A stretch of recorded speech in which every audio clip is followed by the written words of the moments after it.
Welcome, everybody. This is Commander Starfleet Steve Permley. I am joined with Region 20 RC Vice Admiral Richard Sams, Captain Robert Bing, USS Alba. Hello. Lieutenant Commander Andy Walker, R20 Acting ASG. Frank Kerman. Now, Frank, are you the XO? I'm the XO, yeah. Frank Kerman, the XO of the USS Cucullin, and Major Robbie O'Brien, BOIC. He's the OIC of the 20th Brigade. I don't know why it says BOIC. That's Brigade Officer in Charge. Oh, okay. Or as Ike, as we like to call him.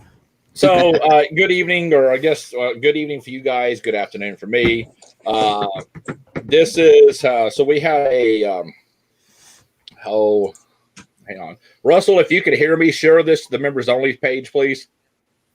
So we had I guess the situation was brought up that several of the international members felt like they would not be able to touch base with the CS because I wasn't able to make it more accommodating for them.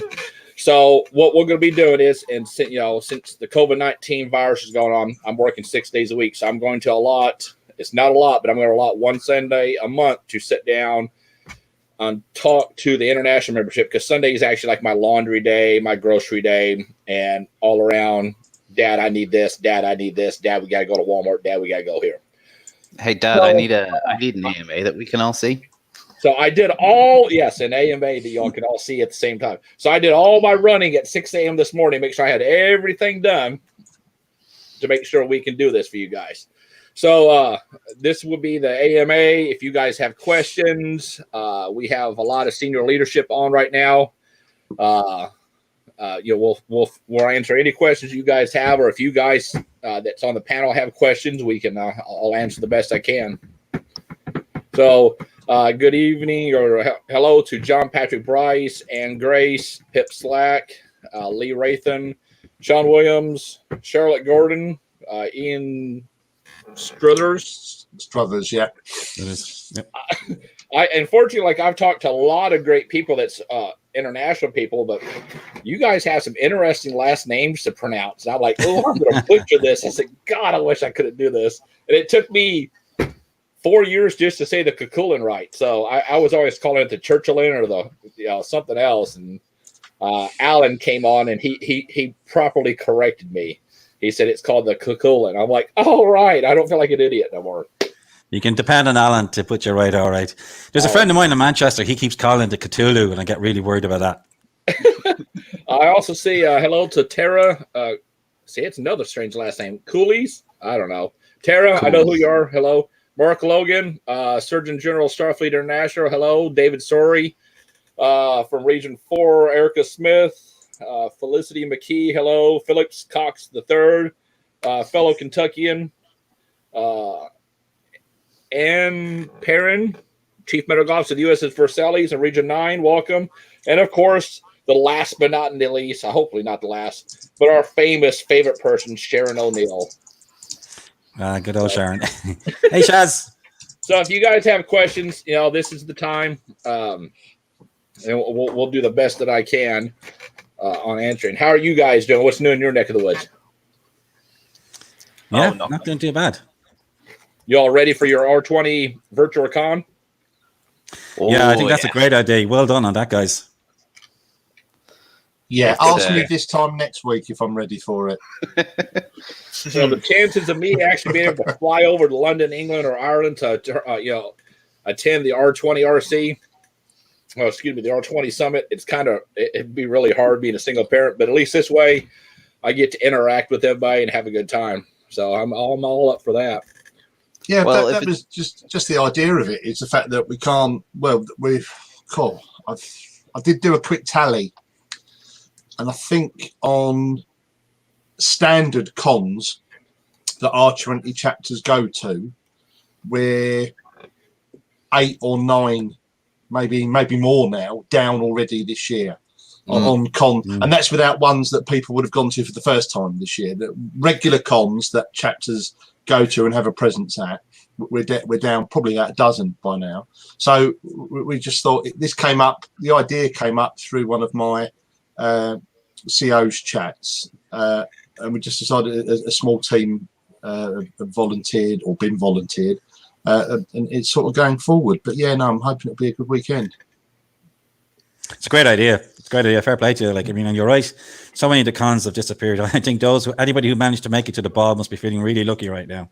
Yes, Because, yeah, absolutely. It's probably one of the last ones that went on. Really, the yeah, absolutely. Yeah. One of the questions are, what's your guys' thoughts on the new Pike series? Oh yeah. Oh, I can't wait. Really looking forward to that. I loved the Enterprise stuff in Discovery. That was TOS written all over it. Felt great. Did you guys actually see the announcement? Because I know a lot of people overseas couldn't see it. Yeah, no, there was I think Twitter was better, but yeah, no, I saw or someone might have been Robbie. It's definitely been posted in our regional Facebook groups, and it's a link that we can see. Oh yeah, it has been. Yeah. Oh yeah. The good old copyright issues. In fairness to CBS, they did post it on. They seem to have two channels. They have one that they do for the US and one for everywhere else. And I think about an hour later, they posted it on their international channel. So good. Okay. It has gone across the world at this stage. I think it's really just to separate CBS All Access from like Amazon these days or Netflix when they advertise it. So one of the questions are actually, let's move to this one first. Philip, I'll answer your question in just a second. So will Region 20 do any watch parties? Lots of Trek is on Netflix, and Netflix parties is easy to do. I don't think that the region will be doing any, because I know that there are lots of chapters already doing them.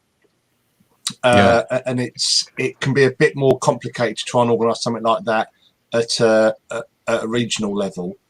But yeah, no, there are loads of chapters doing them, and I think all of that. And I'm just doing a quick mental tally. Yeah, I think almost all of our chapters have a public Facebook group. Okay. Some just have one. Some will have a group that anyone can join, and a group that the crew on that chapter belong to. And so they're hosting them. They'll host them through there as well. So just keep looking around the different chapter ones. I mean, what's gone really well recently? Sorry, Frank. What's gone really well recently is that the chapters are chucking into our Region 20 members group what they're doing, so that people know. Oh, if I fancy, I'm going to use a great example. John O'East is doing Maker Chat 3 times a week, live at lunchtimes on the Cucullin group, but it gets posted every day ahead of time on the Region 20 group that it's going on at 1 o'clock, and so people can jump over there and watch it if they want to. And that's one example. There are loads of other things going on as well. Oh yeah, I think a lot of the chapters are doing stuff. I mean, the Cucullin on a Wednesday, we do 2 Zoom chats called Q Forward, run by Anne Grace, who I think is watching. Hey Anne, well done.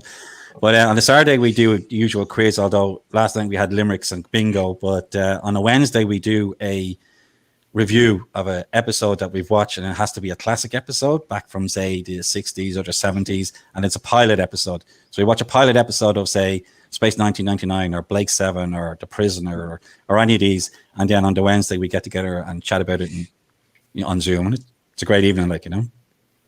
So I had a couple questions that I guess I ran over and Russell sent to me in private chat. So one of them is from John James Smith. Loving these live streams. My question is, will it be carried over and after the COVID-19 is up? Maybe. We'll say it like that. If I do, it'll probably be once a week. I'll just say that's an official commitment from the CS saying that yes, it's going to keep doing these live chats. I hear it is. I'll be honest with you guys. If I say no, I've got about half of the membership that love these that will probably drive to Kentucky and hang me by my toes and beat me. So as of right now, yes, they will be carrying over unless something drastic happens between now and then, and me, and we'll just say it like that. As of right now, it is transferring over. The other question is from Philip M. Cox III. Any news on IC 2020? Philip, IC 2020 is still, as of right now, on for November 6th, 7th, and 8th. We as far as That's all I know. I haven't got any update yet on that. I'm not liking the November date because it's too late in the year. I'm not going to wait to November to announce the annual awards. It's not fair to the membership. Yeah. So I will be announcing the annual awards June or July, about mid-year. We'll probably have some type of get-together. We'll have a Zoom set up where everybody can come on. We'll do some stuff.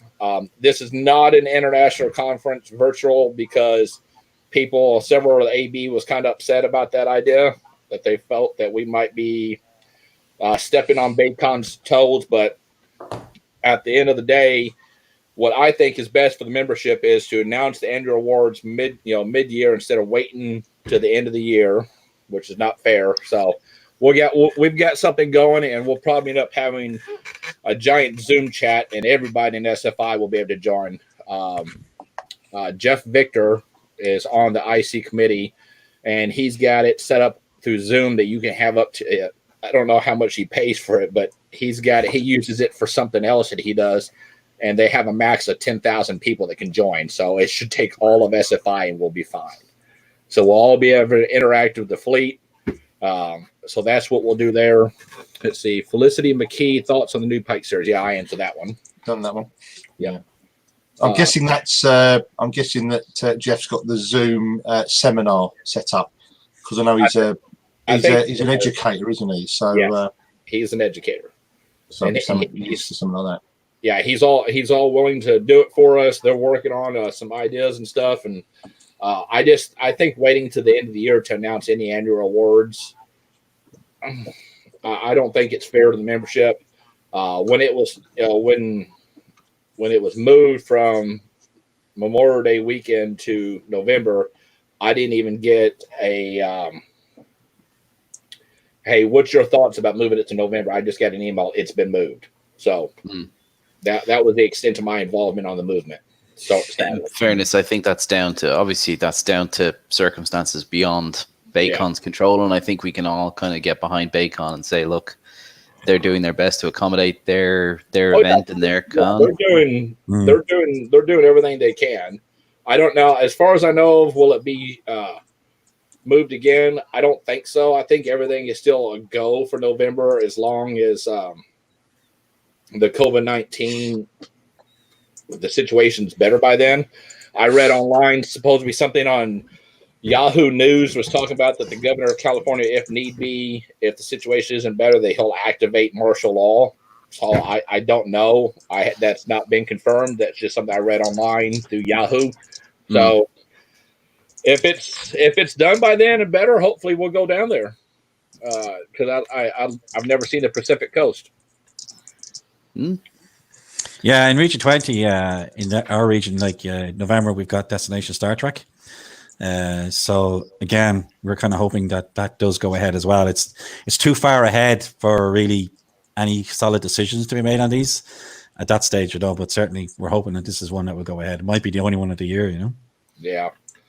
I think the big thing we're worried about is, though, that, will it be good to go at that stage, or will we be kind of still getting out of this?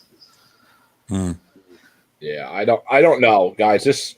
I don't get afraid very often, and this definitely has me nervous. See, Baycon is doing a virtual con, and it's a Richard Maytime slot. Jerry Tyne, he sits on the Admiralty board. Not anymore. I'm thinking the Admiralty board because I'm sending an email to the Admiralty board while I'm talking to you guys. Jerry Tyne sits on the International Conference Committee. So I don't know. I don't even know nothing about that. I've not even got no email on anything. But I think everything with SFI has been moved to November. It's my understanding. So David Sorey asked, do you feel there's a different approach on how those in the United States approach fandom versus the rest of the world? I don't know, because I don't know how they do it in the rest of the world. I can kind of give some insight into that from doing the old marketing stuff. If you're talking specifically about SFI, there's a more pragmatic approach outside of the United States towards the group in the fandom.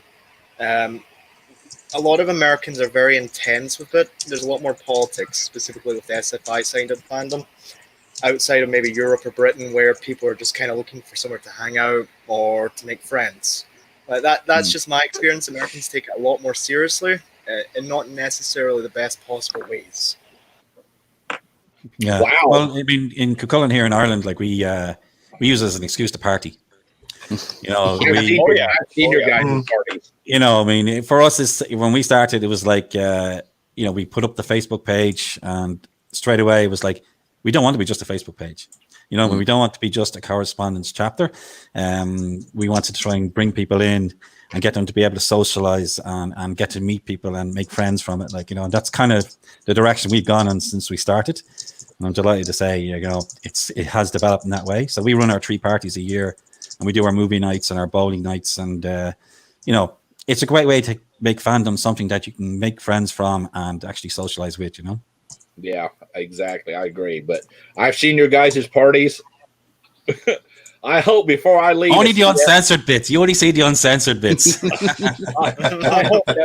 Frank, you're not supposed to talk about the other bits. I hope before I leave a CS, I go to one Cuchulainn party. I will somehow find a way to fly over there. If I have to ship myself in a FedEx box first class, we'll do it. Well, I mean, just let us know what kind of beer you like. There is always, of course, if it's easier. I mean, you know, there's always the regional summit in May next year, which will be in Belfast, which is, you know, our sister chapter upstairs in the Caroline are hosting it. So, you know, there'll be a good showing there from most of the region. We'd love to have you along, Steve. I'll have to see how much tickets are from the U.S. I'm sure it's an arm and a leg for that, but we'll see. So the other question is from Erica Smith. Is there any news on the international quartermaster stores? I've been hoping it would happen for ages. Is it going ahead? Well, Erica, that's actually it's going kind of ahead now. We do have somebody to head it up, but Richard, do you want to say something about that? Apparently, I'm waiting for a big box of stuff to turn up. Yeah. So yeah. No, essentially, what's going to happen is I've offered. I'm a firm believer, as the region knows, that if you come up with a stupid idea, you need to put your money where your mouth is.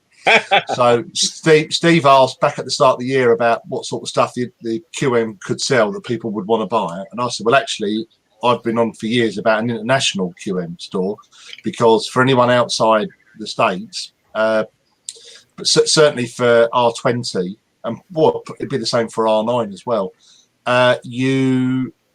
If let's say your QM order comes to $40, you end up paying another $40 to $50 in shipping and then tax when it gets. I'm not sure what it's like for you guys in Ireland, but certainly over here, with the cost of the, because you have to declare the total cost of the package, you're then most likely liable to hit customs tax as well. So a $40 worth of QM stuff becomes best part of $100. Time you factor in the taxes and stuff. So if we can avoid that big cost, which is the shipping, by shipping it direct from here, then let's do it. So I said I've put my hand up and said I'll do it, and we'll see what we'll see what we get. But I know that we've heard of people across R20, and I'm sure there will be ones from other regions, but obviously I only know what goes on in R20. From people who are buying stuff from the QM, want to buy stuff from the QM. I came back when I went to IC 2018. I came back with a load of stuff in the suitcase. People are putting orders for stuff from Linda that I'd arranged to pick up with her. So, I'm hoping it'll work. I'm hoping it'll work really well. But it's just, and then of course we started discussing all this, and then COVID's happened, so everything's sort of gone on hold. But we'll see. Yeah, I mean, it is the same here in Ireland as well, Richard. Like, so, I mean, we've got a 23% VAT rate. But with the way, yeah, exactly. But the way they do it is like, it's the value of the goods plus the cost of shipping. They add the two together, and that's what you're paying your tax on. So, yeah, an international QM would certainly be a way forward, I know that when I was doing membership processing under the last administration, I had a family of 6 in Ireland. I sent them their certificates, their ID cards, and they wanted one packet, membership handbook packet at the time. And I think it came out to $39 and some change to ship it from Paducah, Kentucky to Ireland. Yeah. And the sad thing is, like that, when you're going from domestic to international, there's always a great chance of that package being lost in transit. Well, that's the thing that currently has me worried. As I placed a fairly large order with SFMC QM 30 days ago. It shipped, and it's still not here. So we're kind of looking at it going, is it delayed because of COVID, or is it delayed in customs? Or no, because we'll give it to you once you get hair. That's about it. Hey. Once you have some hair on top there, my friend, we'll give you your SFMC stuff. And then we won't need that light filter for that like shine that's coming off the top. Or you guys get blinded by the light too. Oh. You're like, hang on. How's that? Is that okay? There you go. Here, do you want my cap? Let's see. So yeah, what we're doing, we will get. We're going to be shipping a bunch of stuff to Richard. And Richard will distribute it out from Region 20. It'll be cheaper on you guys. Yes, it's cheap here in the United States to ship stuff, but we still want to try to accommodate you guys the best we can. Now, can I ship stuff from Richard's house in England to Belfast for like $5? Probably not, but it's going to be cheaper versus me shipping it from the United States to your house. So, we're trying to come up with, more ideas what we can do to accommodate the international members. Because when I ran for office, a lot of you guys told me that as an international member, you guys felt that you guys were being neglected and forgotten because you're international. And so that's why I'm trying to do as much as I can to get you guys where you need to be. Let's see here. Dun, dun, dun, dun, dun. Oh, welcome to Scott Peter. I just seen him sneak in. He's the Jag. That's what he does. Yes. So, yeah, Snakes. For you guys, I had a couple people send me a message the other day asking me what exactly does the JAG do for SFI.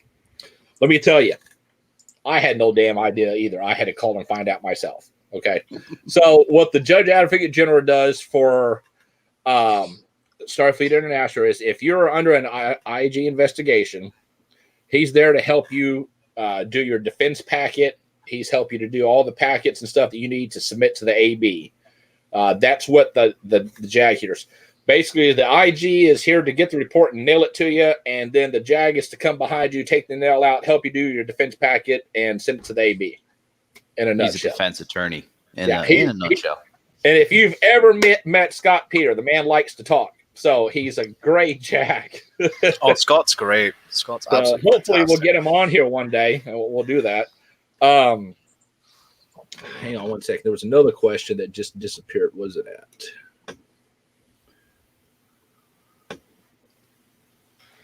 Well, Jim, hopefully we can help you with those accents. We've got a good mix going on up here, haven't we?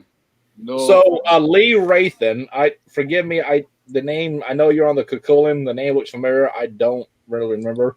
You're thinking of Anthony, the Tribble Whisperer. Okay. No, Lee's his son, actually. Lee is his son. Okay. So, yes, I know the Trouble Whisperer because the Trouble sits by my desk all the time. Just saying. So what are you waiting for that's been there for 40-plus days in San Francisco? That's interesting. So if you're having that much problem, it's probably being delayed because of COVID-19.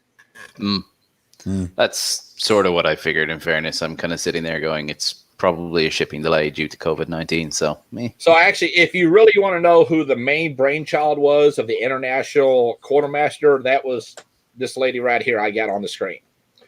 When I ran for office the first time, when I didn't win because nobody knew me, we had that. She came up with that ideal then, and that was one thing I wanted to make sure, especially after Richard had said it. I'm like, Richard, you'll be a perfect guy, like he says. You gotta lace that boot up now and wear it. And so we'll hopefully once everything gets back to normal, we'll be shipping out a bunch of stuff to him. A replica belt buckle, the same that's on. You've been waiting for that? My friend, I have one here I could have sent to you a lot quicker than that. Now you're telling. Yeah, I'm not included in y'all's meetings. I only see you guys when you guys are doing your. I went to one of you guys' Zoom meetings, which You guys had a lot of people on there. It was hard to even make out who was talking half the time. We didn't even know who was talking half the time. Yeah, it was good. It was good fun. Really. Seriously, David, you're still on that. Oh, I think Steve has crashed. Yeah. Oh, What did you do, Dave?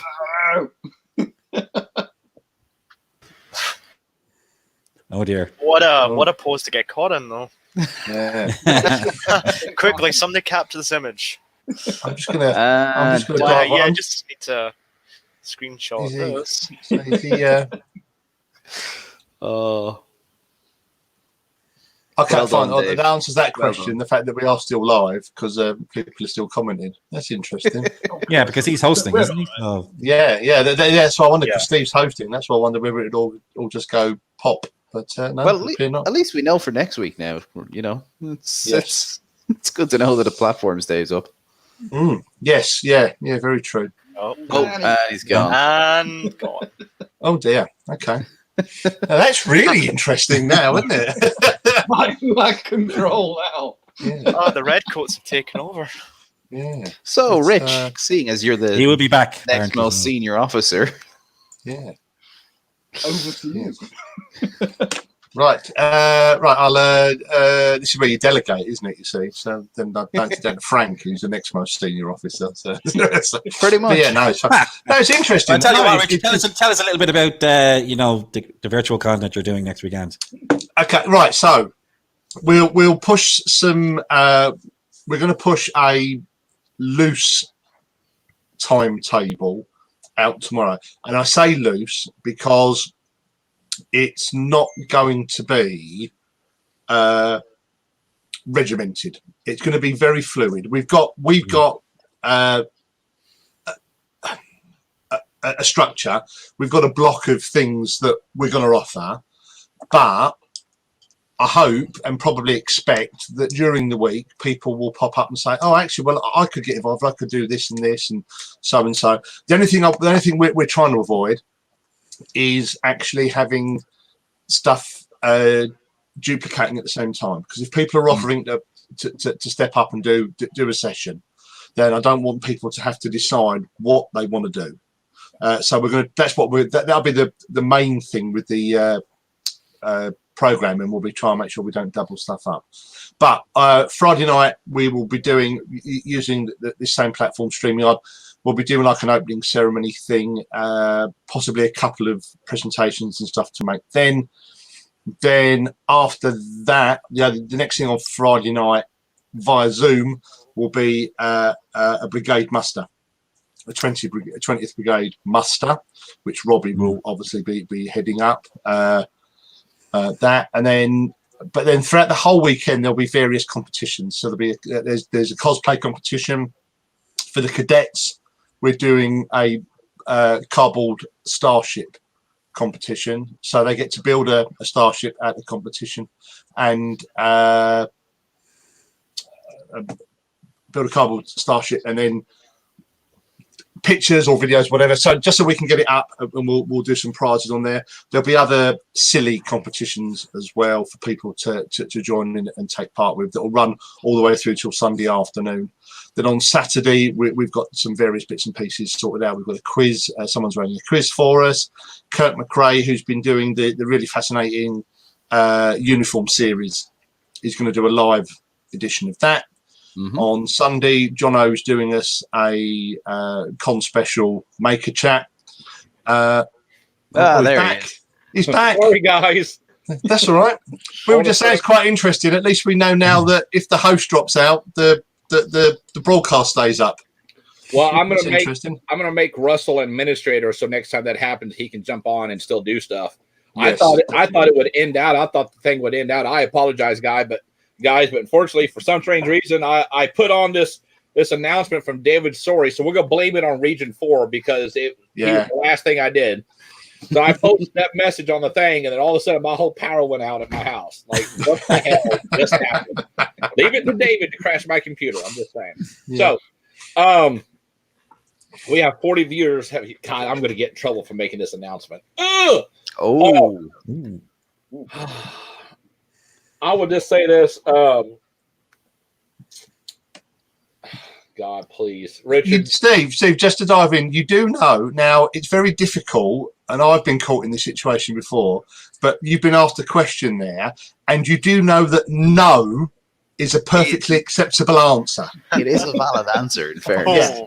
It's one people don't like, but it is something you can say as a member in a leadership position. You can say no. You can see the struggle. I'll say this. Reach out to Mike Calhoun. If the people that knows about the announcement, and a lot of the people on the Cucullin should know about it because of what's her face, Sharon, because she's not quiet and she's not reserved. Reach out to Mike Calhoun. In fairness, she's quite good at keeping secrets, so yeah, most people don't know. I feel bad for Mike's inbox now. Yeah. Welcome to the Starfleet International Inspector General Sergeant Major Stephen Stott, retired. Welcome, Steve. Hey, what's up? Hey, Steve. Greetings. If y'all don't think this man does anything, let me tell you. January 1, I sent him a list of stuff I needed him to look through. And he's like, I got a phone call, like, seriously? Are you so, yes, it's a lot. He does a lot of good work. Andrea, to answer your question, the regional virtual con starts next Friday, May 22nd, and it's going to run through to 5 o'clock Sunday, the 24th. So it's all weekend. So I tell you what, for all of Starfleet watching, I make this challenge out to you guys.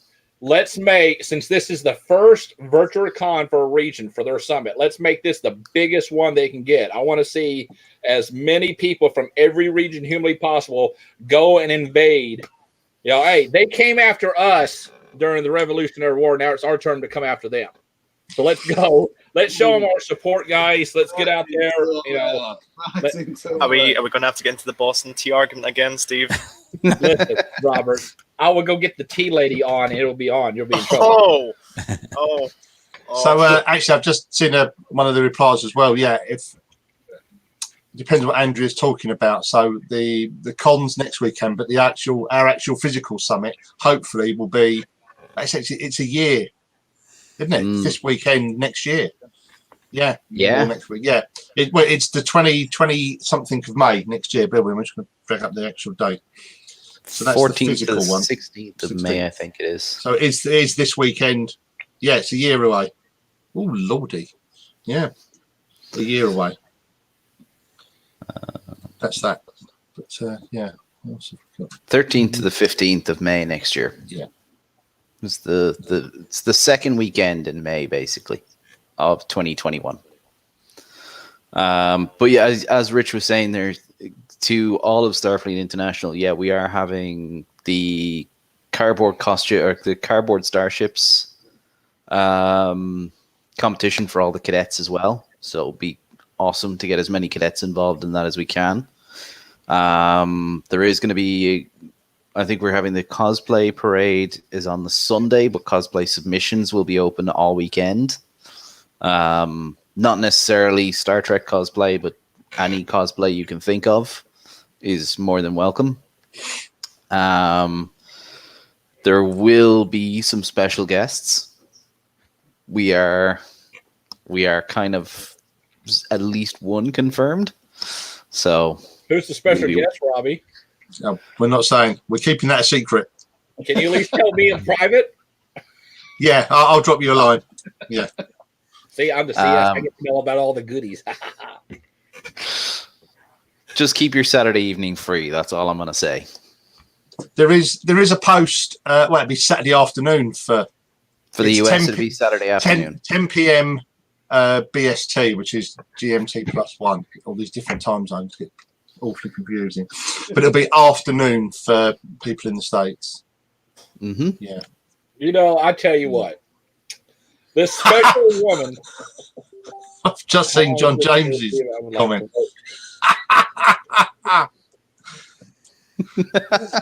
That's punishment, isn't it? A second term.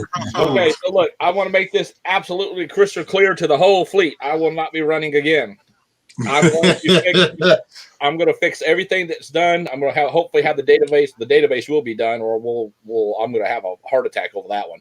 The taxes will be fixed. We'll have our not-for-profit status. The quartermaster will be good to go. All the websites will be current. All the logos and stuff up to compliance will be done. I will not run for a second term. I'm going to have all this stuff ready for the next victim that's coming into office. Now, Steve, you have to run for a second term and enjoy all that hard work that you did in the first term. Yeah. No. And enjoy putting out all the fires you started at the end of your first term. Because if you would have seen, and being all serious, if you would have seen some of the hateful messages I got the night that I took office, it was ungodly. I got 80 messages between midnight, January 1, all the way until January 3rd. I had to start blocking people because they don't feel that I could do the job. They don't feel like I can be a leader, which is, it's everybody has their own opinion. I don't really care. It's just like an asshole. Everybody's got one. So, whatever. I don't care. But now, as of right now, I'm not planning on running for a second term. If I plan on running for a second term, I'll need my head examined. But I'm not saying, I guess there's always a chance. Let's just say this. I'm open to the discussion of that. We'll just leave it like this. But to pick on somebody on the Kukulin site that just sent me a private message and told me not to say this out loud. I've seen how tall you are, and you're calling me a ye brat. Well, listen, you're like the size of a people McNugget. You're like midget size compared to me. I'm 6'5", you're like 5 foot nothing. So okay, I'd be careful who you call a ye brat. You definitely don't need to name the person now. Anyway, we know who it is. There you go. See, you said don't say your name. All I'll say is, well done. The person might be a foot and a half shorter than you, but she'll still kick you up and down the street without question. I'll tell you what. My daughter's, my youngest daughter, my 9-year-old, she is going to go with me to IC 2021 down in Tallahassee. Because, she's like Star Trek since I've got her into it. And she's got a little outfit on. And if we do anything, at the time before I became Fleet Admiral, she was calling herself the captain's assistant. She had a little pip on there where now her grandpa told her, now that your daddy is Fleet Admiral, you cannot be the captain's assistant and be an ensign. And so he went online and showed her, so all the top brass admirals always have an aide that was like a captain, at least. Yeah, captain or above. Yeah. So my daughter called me and said, we have to talk. I said, okay, what's wrong? I need a promotion because you're a fleet admiral, and Grandpa says I have to be at least a captain to be your assistant. I'm like, okay. Oh, no. So I printed off a little certificate, said that she was a captain, and mailed it to her, and I put her 3 brand new pips in there, and she's got it on her uniform. She actually wore her uniform. Ranks us all. Yeah, she actually, and she's 9, but she's like 19 feet tall. She's like the devil. But speaking about her kicking my butt and everything, I'll put my 9-year-old against this person any day of the week and twice on Sunday. Probably a fair contest. They're about the same size, so it should be all right. I think myself and Robbie will just nod knowingly at that particular prospect. Let's see. Steve, Shane's posted a couple of bits. A couple of people are asking about the con for next weekend.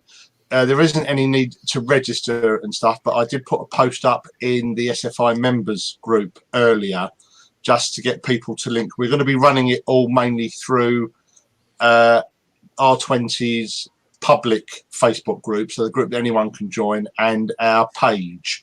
So if the links for both of those are in the post on members only. So if people join the group and like the page, we'll be putting all the information about the timings and stuff out on both of those throughout all the week. So if you're looking at one of those two, then you'll know what's going on. Mm-hmm. And to clarify the official announcement, this is the annual muster for the 20th Brigade for 2020.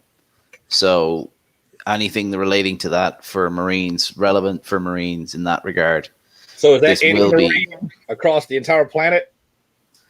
Well, this is the official brigade muster for the 2020 for the 20th Brigade. Whether or not your particular brigade OIC is willing to take that into account is up to each brigade OIC. I'll tell you what. We'll make this bet. I want to see, because I've never seen a Marine brigade, a muster bigger than like 16 people. Mm-hmm. I want all the Marines out there. And if you guys have a problem getting this approved by your brigade OIC, it's okay. I know the Don. I'll make a call. Let's get all the Marines humanly possible, or let's show Region 20 our support for them. I want every Marine humanly possible to go to this Marine muster so we can just show, because I am secretly a Marine. I just have to wear this damn naval uniform. But let's just show them that the Marines are, ready to kick ass and take names.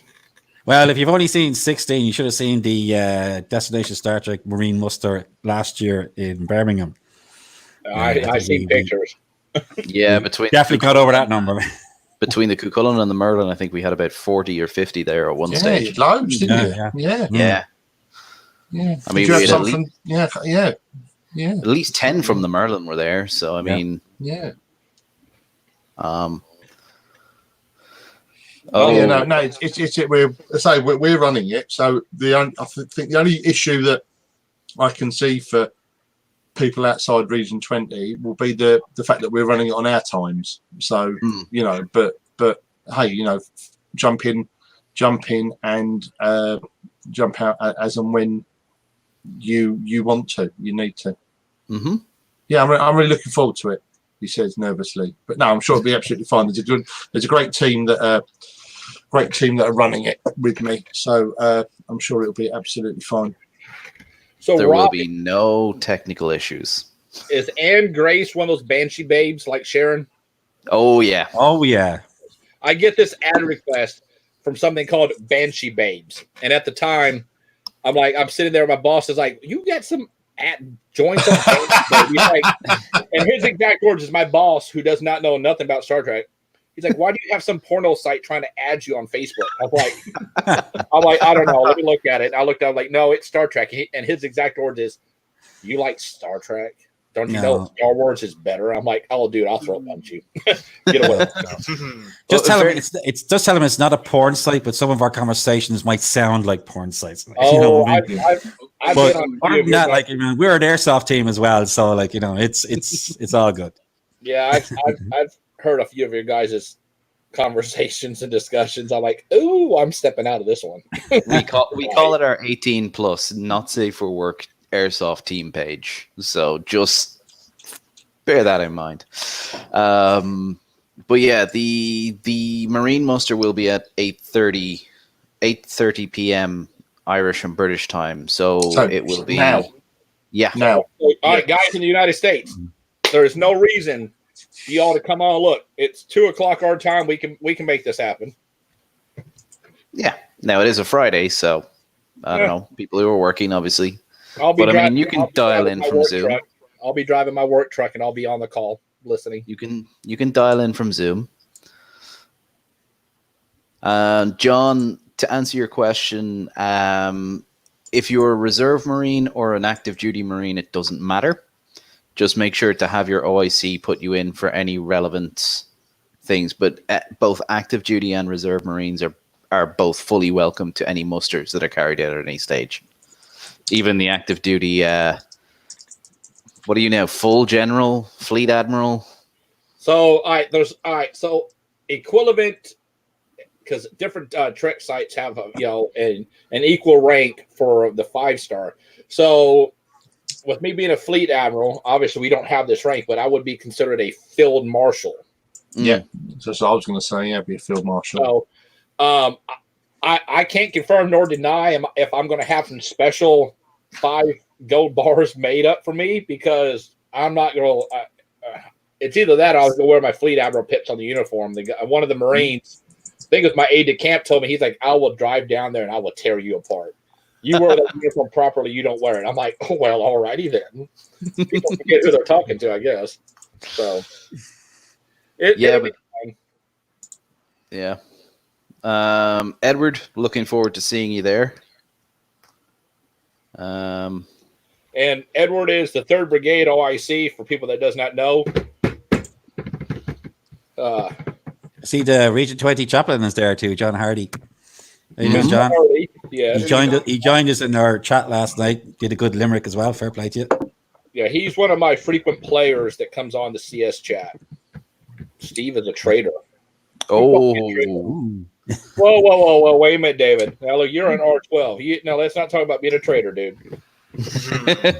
I think he means the fact that you gave up your Marine BDUs for Naval Fleet uniform. Well, let me tell you, I have no problems with trying to do a resolution to the AB about getting it changed from Fleet Admiral to Field Marshal. I don't care.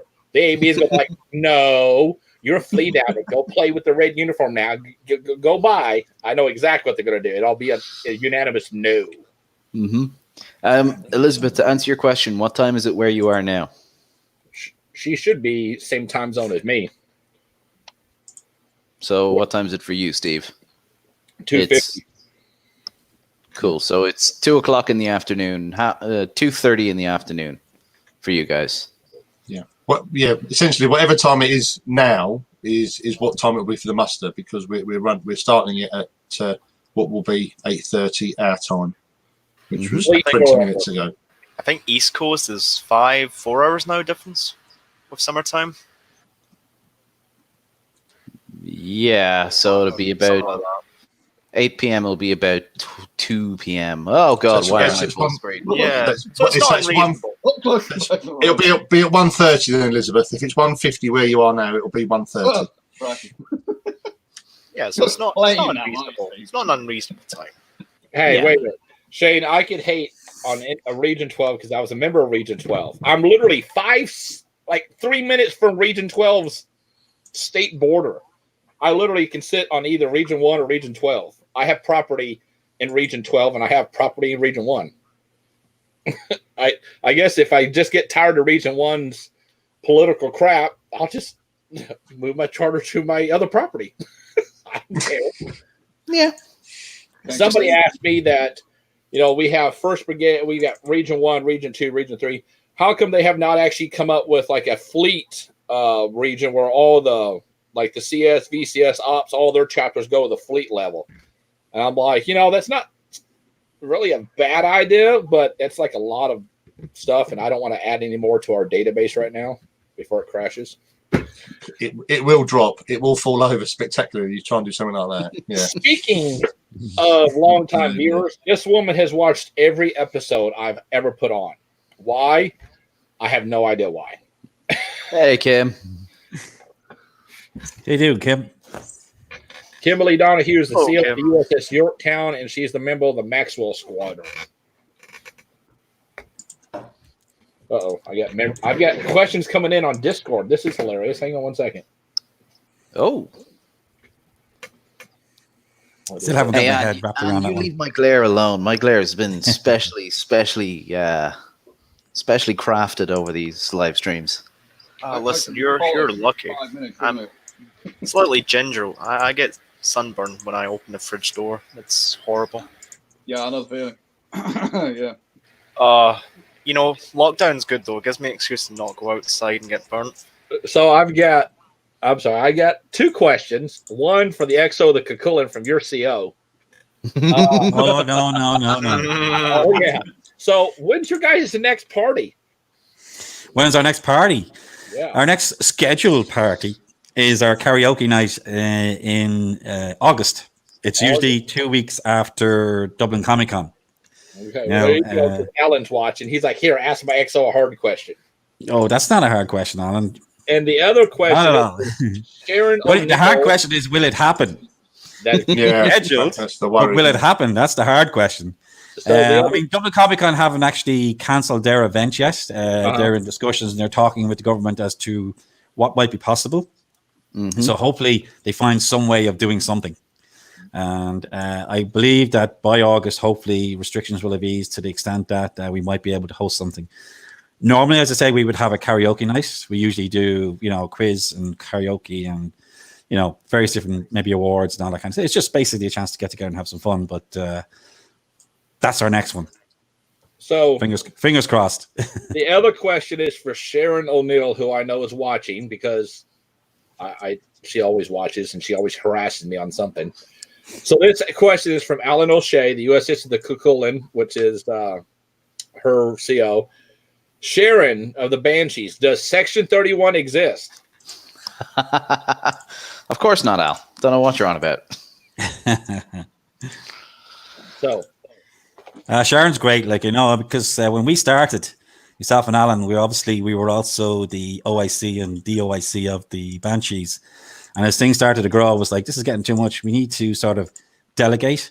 How can we get someone to take over all the work that is involved in building the Marine section of the group, So he says, we know a couple of people. I think we can get a new OIC. Let's take them to Burger King for a Whopper and have a chat. So we managed to get it all done for a Whopper. It was great. Wow. Thanks, Sharon. The right answer, Robbie.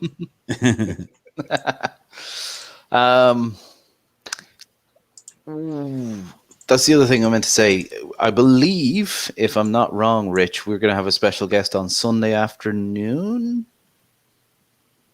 Did somebody not commit to saying that he'd be turning up on Sunday afternoon to help? I'm looking at your blank because I'm not entirely sure I'm up to date with all the conversations. If I'm honest, somebody cheaper than Steve. Yeah. No, pretty much, Dave. Yeah.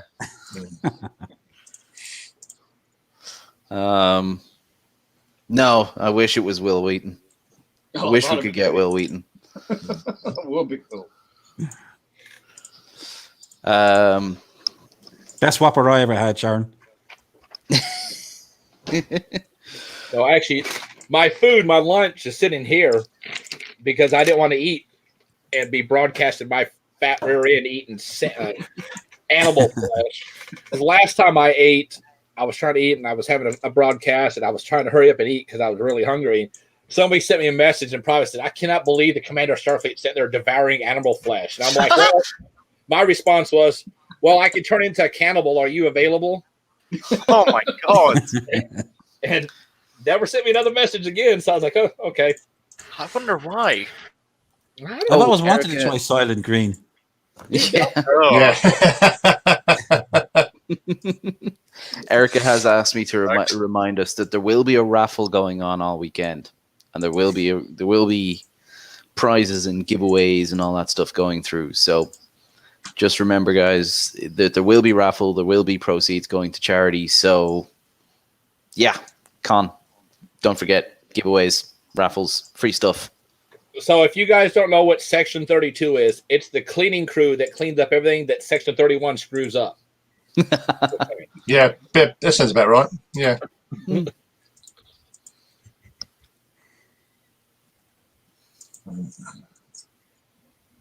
So there you go. Very good. The super secret cleaning club.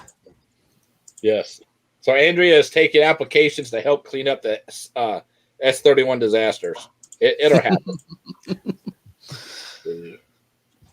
Okay, Robbie, why'd you send me a message, a private chat that says Steve? That wasn't for you. Don't worry about that. Okay.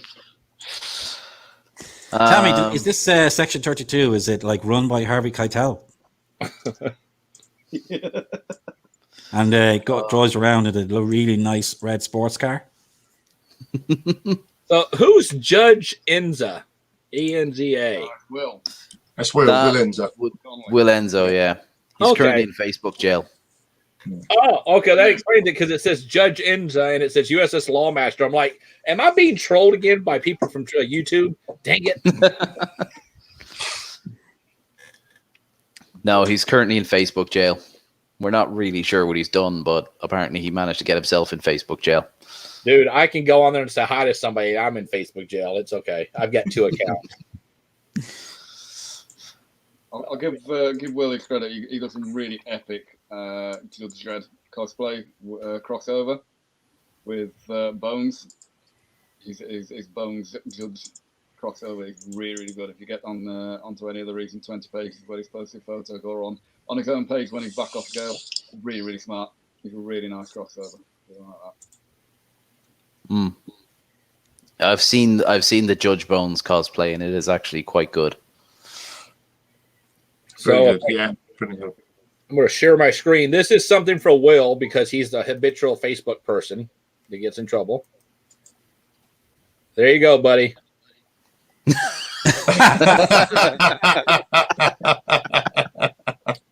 Yeah, lots of memes. Just remember, do not pass go and do not collect $200. My daughter has got a T-shirt that says that she's a Facebook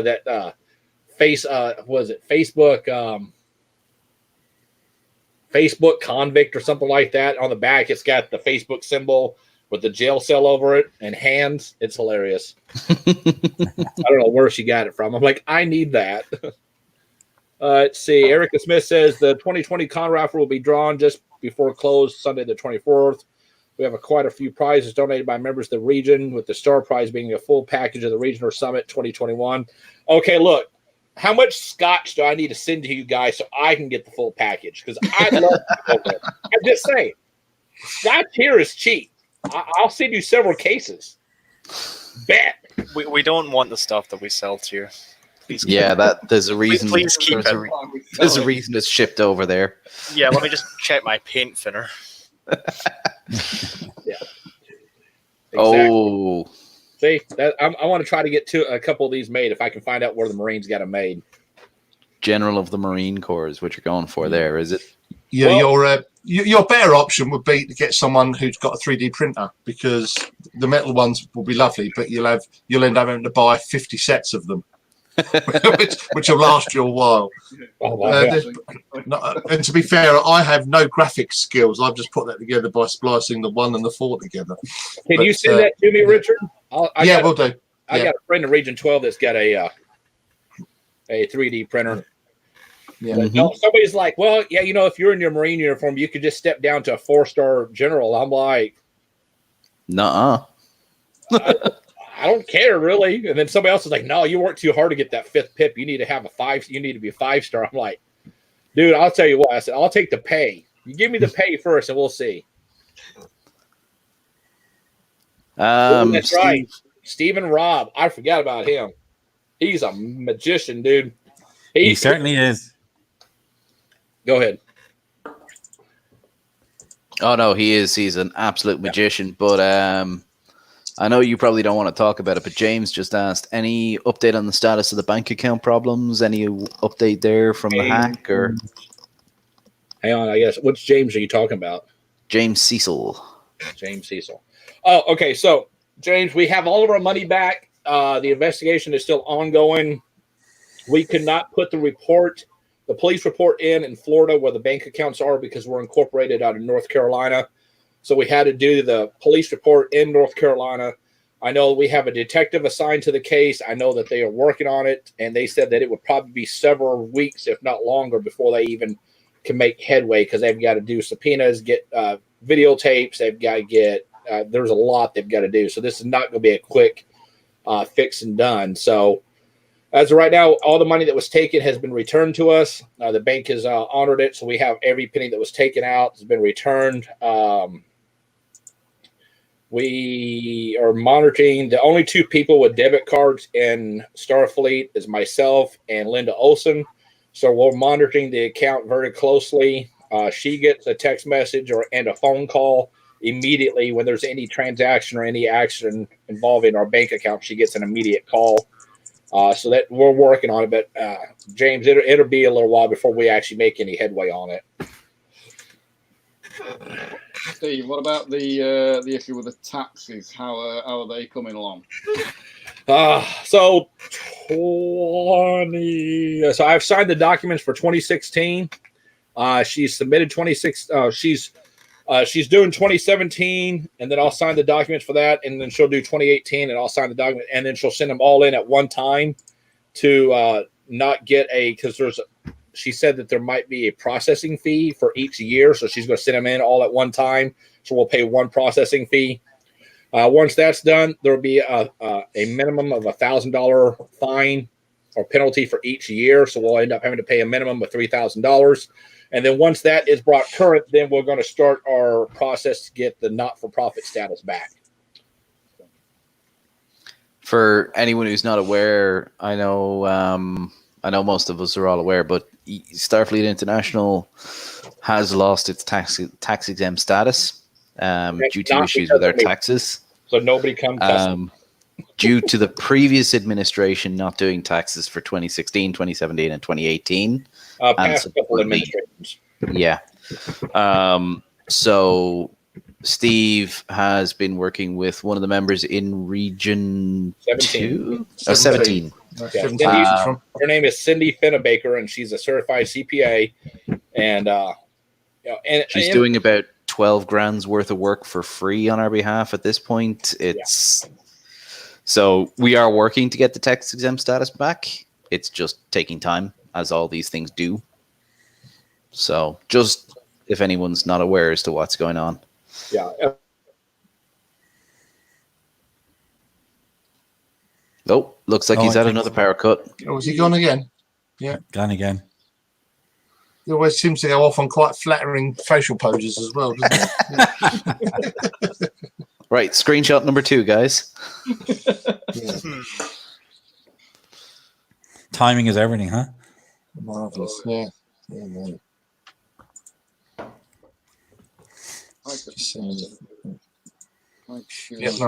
Guess what's happened again, can't we?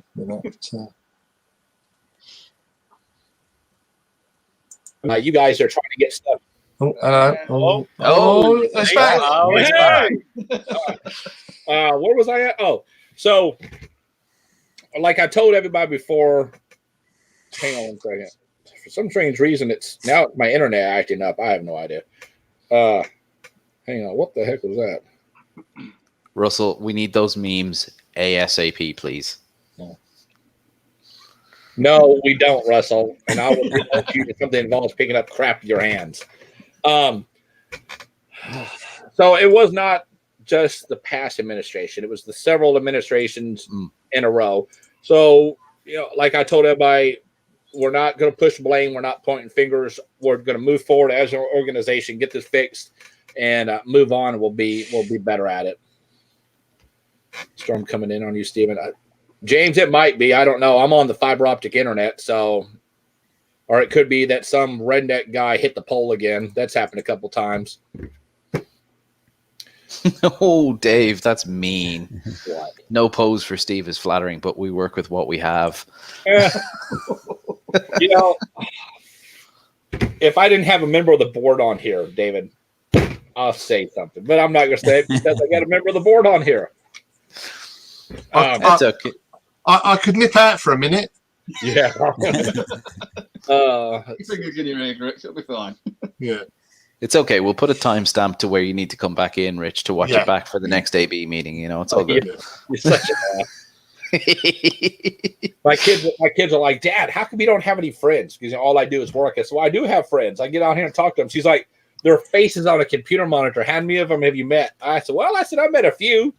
I said, a few of them walked past me, gave me like this evil stare, like they were hoping my body burst into flames, but I see them. Many things. Yeah. Thanks, Russell. I really appreciate that, buddy.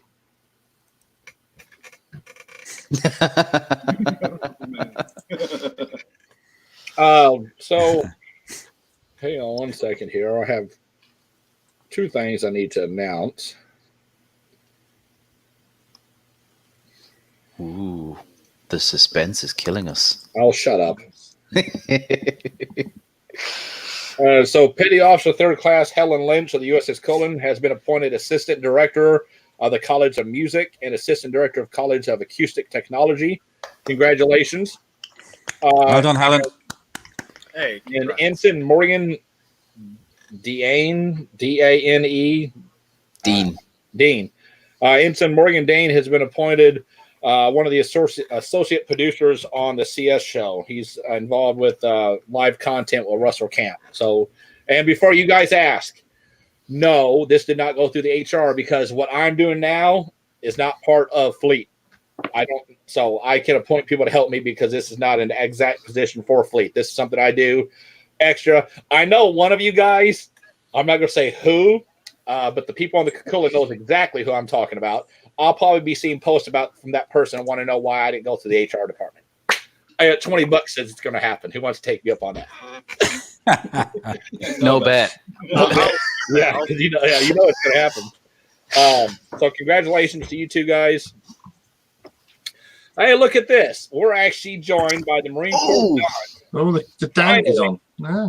He gets out of his little bedroom under the stairwells, and he comes down and talks to us. So, Ray, the question is, they are having a regional virtual summit next weekend, and can the Marines from other brigades that go and take part in the virtual summit, can they get credit for going? I said yes. I don't think it would be an issue, but since you're here, we'll just ask you. Basically, Ray, because as the brigade officer in charge for the 20th Brigade, we're not likely to have an option for an in-person muster. We're declaring this as our annual muster for 2020. So it is going to be counted as the annual muster for the 20th Brigade. And the question from some of the Marines is whether or not it will count for them for the relevant bits and pieces. I've said it's up to each individual brigade OIC. I do not make that decision for them. But for my brigade, it is the annual muster. So, and I think we broke Steve again. Oh, Lord. 3 times in one night. Hey, we're doing all right here, fellas. Yeah.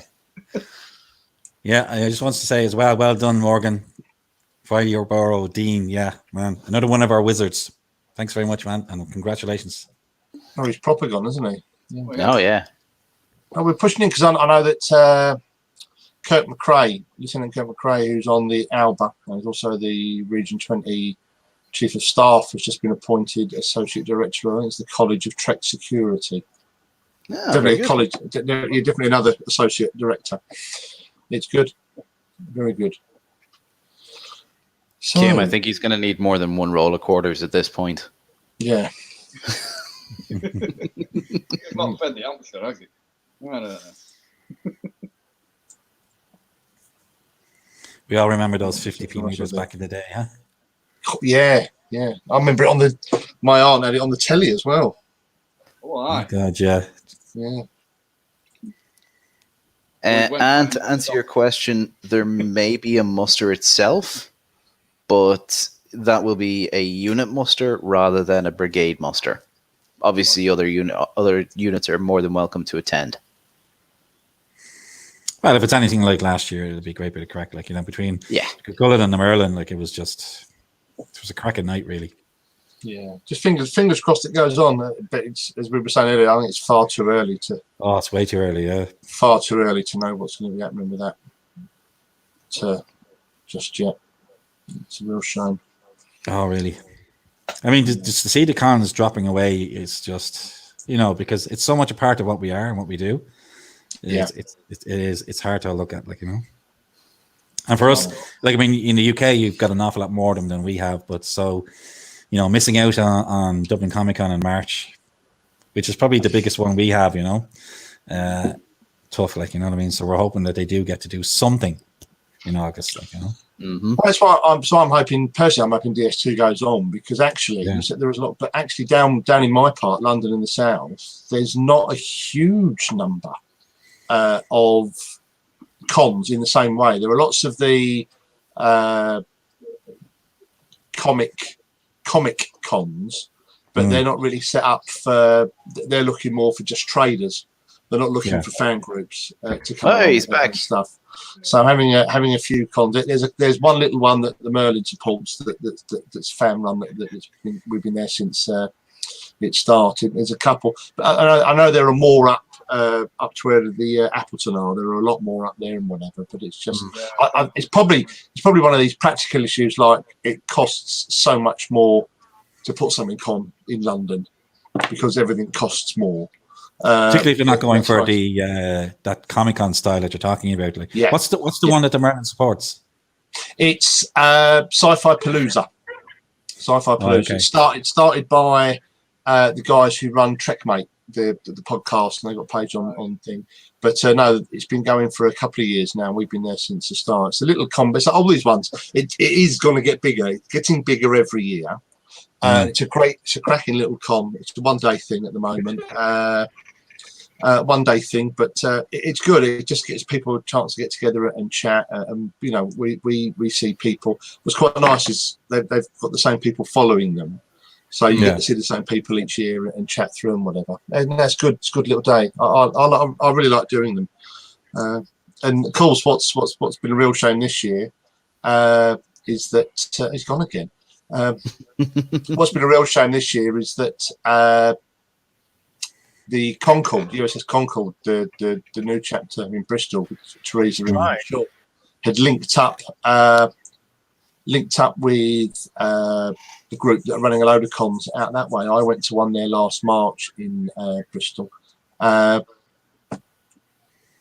the answer from the dance just come in.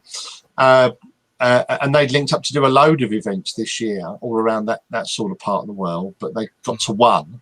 They did one in March, and that's it. It's a real shame because it would have been a real good boost for a new chapter starting up.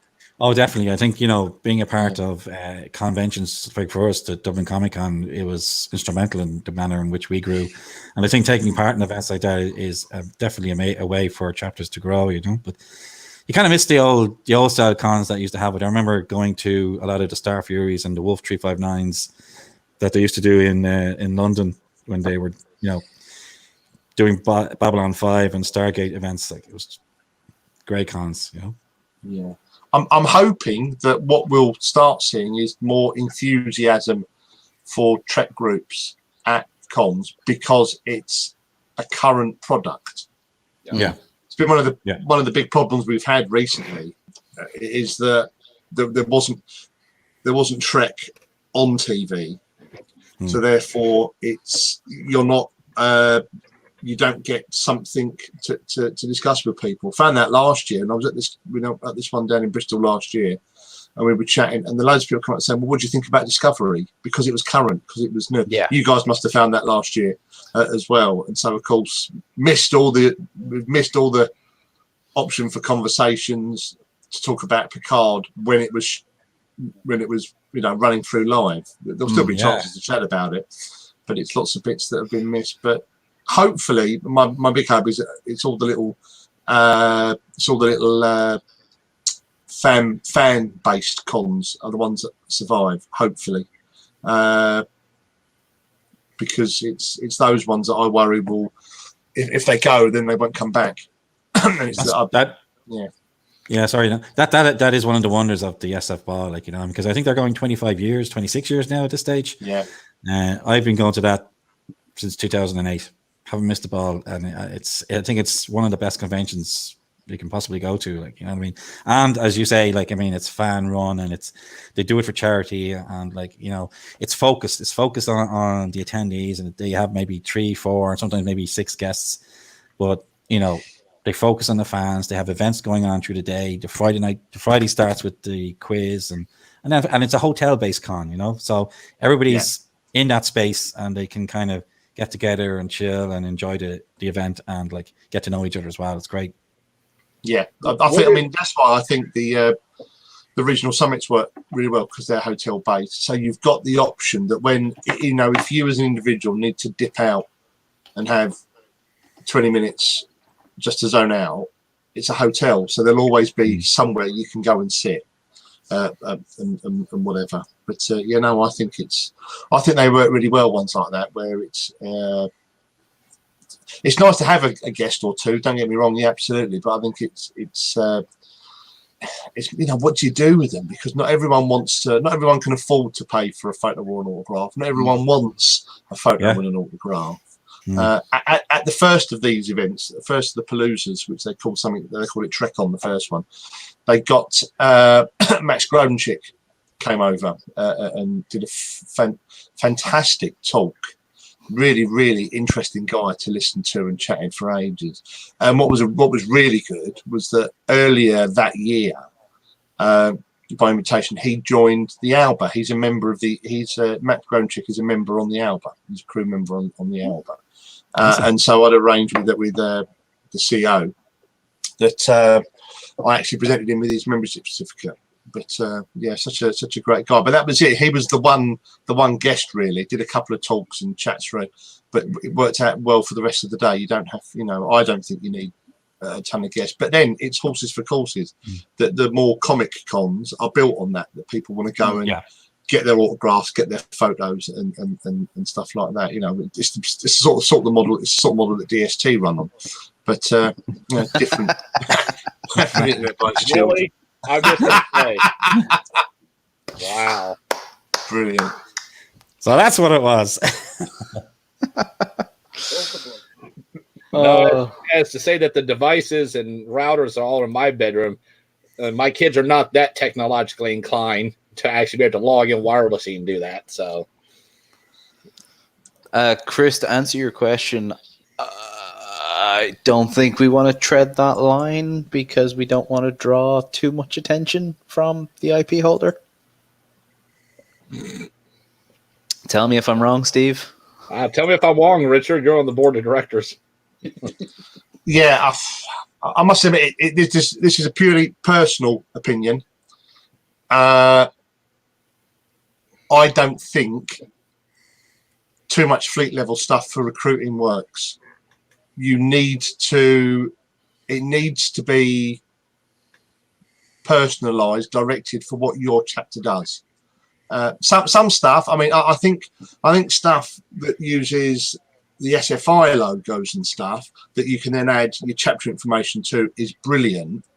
But there are too many. Even if I look around Region 20, we've got 12 chapters, and they're all very different. And they would all offer different things to different people looking to join SFI. And trying to condense all of that into one piece of literature is, well, I wouldn't want to try and do it. But certainly some more stuff,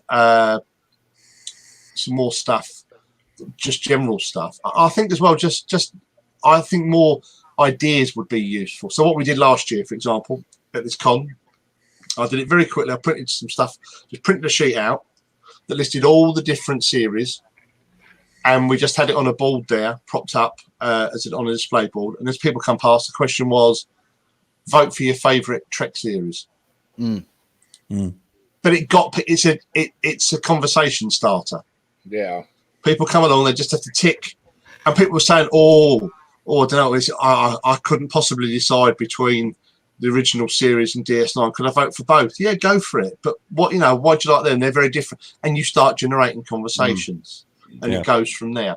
And that's what's so stuff like that, which I think we probably can do without any sort of IP issues, would probably be more useful, I think, than stuff that targets specific series or tries to be too general. That's the problem. You can be, you can't please everyone all the time, in so much as there are out the hard way. Yeah. There are so many different styles of chapter in SFI, and as we comment that we had right at the top is that fandom is different in Region 20 than it will be in Region 1. So it's a real balance. But as a member of the board of directors, anything that doesn't get us into any sort of IP infringement would be good, really good. Yeah. So really good. To answer your question, I'm sure we'll maybe try to help do some recruitment flyers, fleet level one, and try to give out to the chapters. But I believe you were in the military. I mean, in a combat situation, is it the generals that win the war, or is it the foot soldiers on the ground that does it? So really, I mean, you're going to get people on to recruit. It's going to be the people that's on the ground. It's the people doing the footwork. So I mean, I'm sure we'll do something. I just don't know exactly what we're going to do, but we've got a while to go before we even get that close. So I'm sure we'll bring it up at the AB meeting and see what we can do. We did try a couple of years ago. But it was just such an impractical task. We just had to drop it for that exact reason. Each chapter has its own sort of way of doing things, and each region, what works for America or the UK doesn't necessarily work for Russia or China, and that's kind of where the problems began. Yeah, no, it's an impossible task without having people paid to do it. I think your best option is to have a certain number of key resources available from Fleet. So decent copies of the Starfleet logo, a strap line or something like that, the links to the appropriate public websites for people to sign up. Have that available in a little package that can then go out to every chapter. Yeah, I'm sure we'll do that, kind of like a promotions packet, a promotional package. I think we'll do we'll send out the high resolution of the SFI logo. We'll try to get some recruitment flyers made up and some other stuff, and we'll put it in a PDF and we can send it out. We'll send it out to the RCs, and the RCs will filter it down. One big thing about that sometimes gets forgotten is that letter or foolscap is the standard page size in the US, but not everywhere. And so if everything needs to be done in foolscap and A4, I think I remember some discussion a while ago that A4 is generally used, was certainly used across R20 and R9 across Europe and whatever, but it's just some, it's a subtle bit of tweaking to get them both done. It takes a bit more work, but then it means that it's available for everyone to be able to use if it's done in the two sizes. Hello, Russell. Has he completely run away now? He's dropped out and dropped you in. Russell was just working away in the background and didn't even realize he'd been dropped into it. No, not at all. Yeah. Yeah, totally didn't. He's on a phone call there. He's just put up. Yeah. Thankfully, Russell's still got his clothes on. Yeah, boys. But I was going to say, actually, doing something for A4 and US letter isn't that difficult. I mean, you're only talking about an inch, pretty much. But it's something that's not always remembered. That's been the problem. That's true. Even things like printing out promotion certificates can be a pain because you're having to try and stretch it out to make it fit A4. Yeah.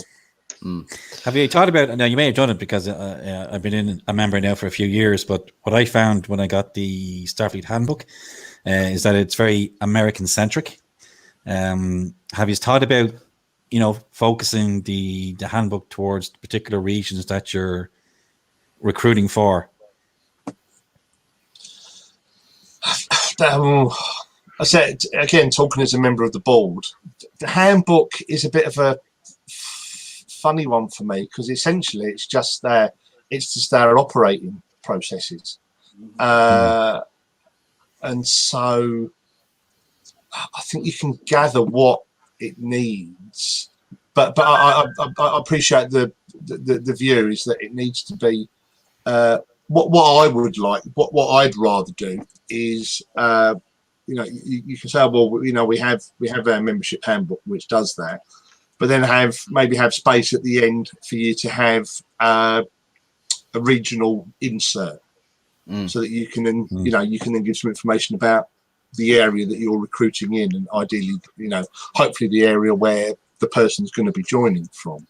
I'll see what you're saying, Frank. It's an interesting question. Must admit, it's one I'd not thought about before because I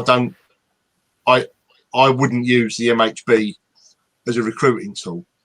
It's something to discuss when you're in.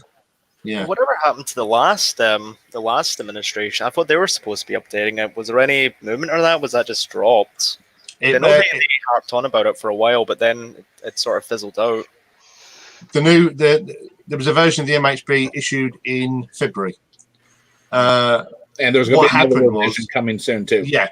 The revision was issued in February, which incorporated all of the changes that had been made by the AB over the past few years.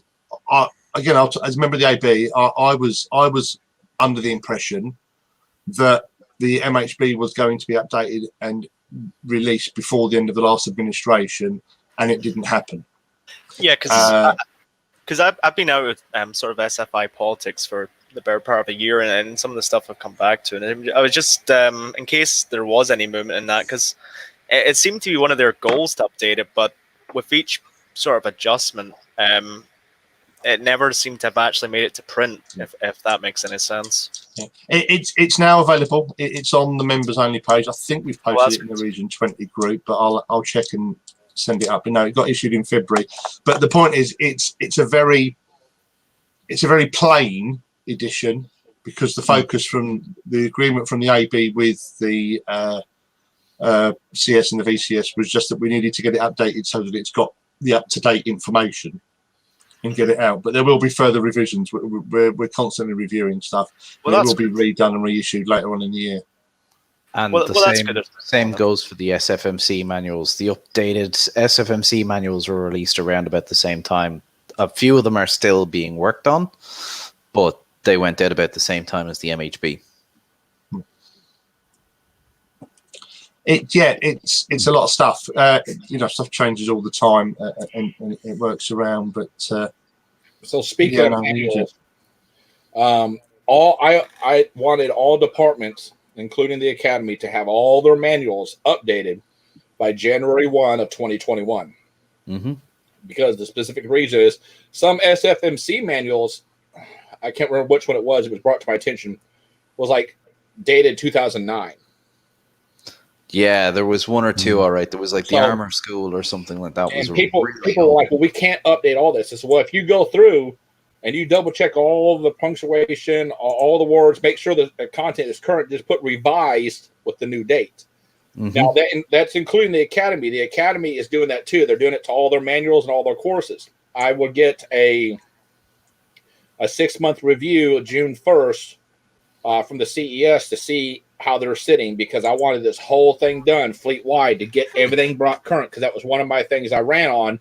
I was going to bring all the manuals, everything up to date, and that's what we're doing. And I remember poor Carol, when she was CES, she thought that I wanted it all done like in a week, and I thought she was going to come through the computer screen and strangle me. But I think she was at one point.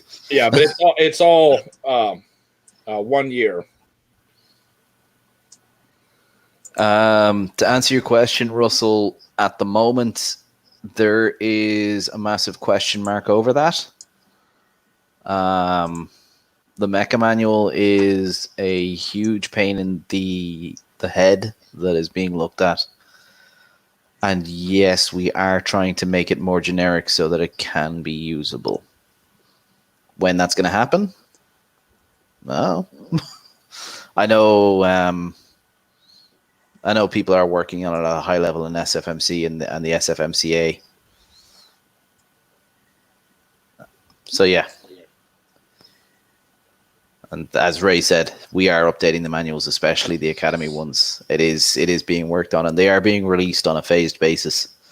I know the Marine Forces manual, most of the main policy manuals have been revised and released, and the Academy manuals are being worked on as we speak. Very good. And Shane is saying he has an NWNCD. Yeah. There you go. Excellent. Will there be any sort of process to make sure they're continuously updated? Because I feel with some of these, it might be they get updated but then kind of forgotten about. At least that's the way it was, say, 2 years ago. I know Tracom are absolutely working on trying to keep these things as current as possible.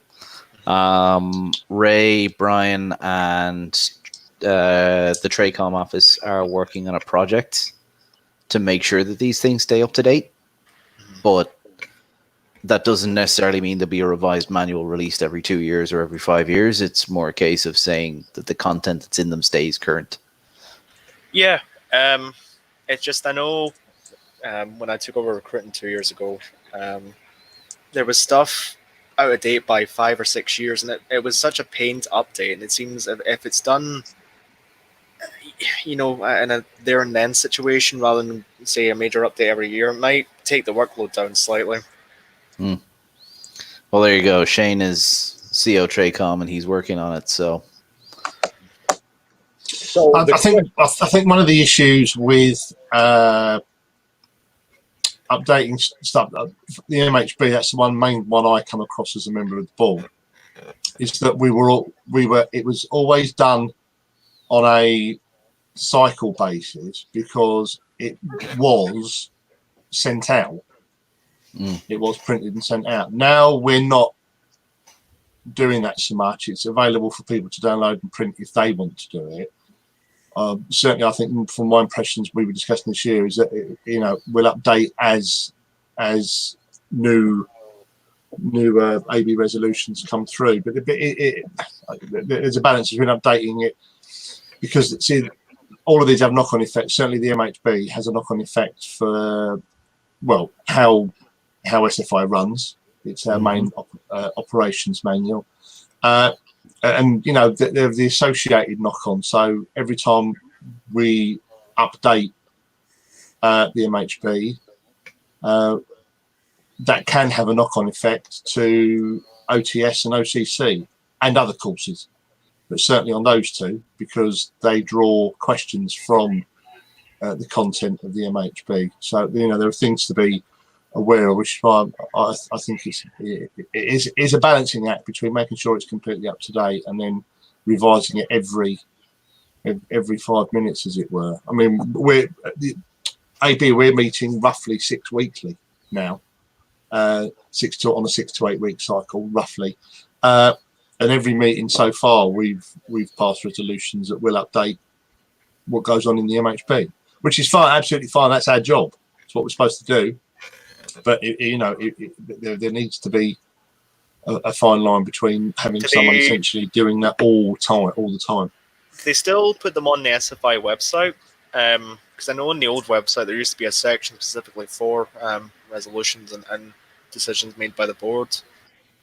They're all posted, and I certainly they get posted up on a couple of the groups, and Steve incorporates them into his command status report or the tour of duty, however that's what he's naming it at the moment. So that comes out monthly and gets pushed out. I think the website's there's still some work on the website in terms of the members only part, because really to my mind, and again it's a member of the board, I don't feel there's a need for any of that stuff to go on the public facing part of the site, because people won't join SFI to look at the rules and regulations.